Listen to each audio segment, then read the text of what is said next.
മട്ടാഞ്ചേരിയിലെ virtual arrest തട്ടിപ്പിൽ വിശദ അന്വേഷണം ആരംഭിച്ച പോലീസ്. വീട്ടമ്മയ്ക്ക് ലഭിച്ച ലിങ്കുകളും ബാങ്ക് അക്കൗണ്ടുകളുടെ വിവരങ്ങളും സൈബർ പോലീസ് ബ്ലോക്ക് ചെയ്തു.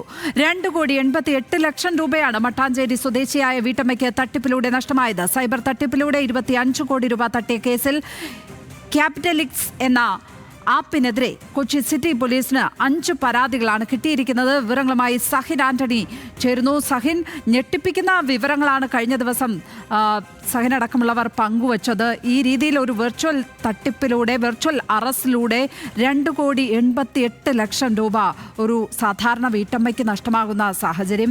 അതിൽ പോലീസിന്റെ അന്വേഷണം ഏതൊക്കെ നിലയ്ക്കാണ് നടക്കുന്നത്?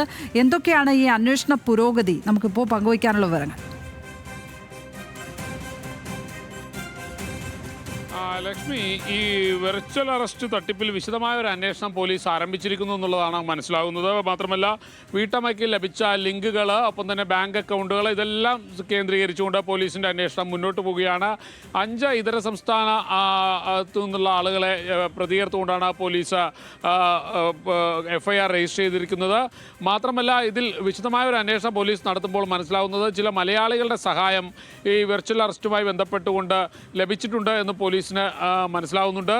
2,88,00,000 രൂപയാണ് ഒരു വീട്ടമ്മയ്ക്ക് നഷ്ടമായത്. അതും 50 ദിവസത്തിനിടയിലാണ് 2,88,00,000 രൂപ ഈ വീട്ടമ്മയ്ക്ക് നഷ്ടമായത്. അതുകൊണ്ട് തന്നെ പോലീസ് വിശദമായ ഒരു അന്വേഷണമാണ് ഇത് സംബന്ധിച്ച് നടത്തിക്കൊണ്ടിരിക്കുന്നത്.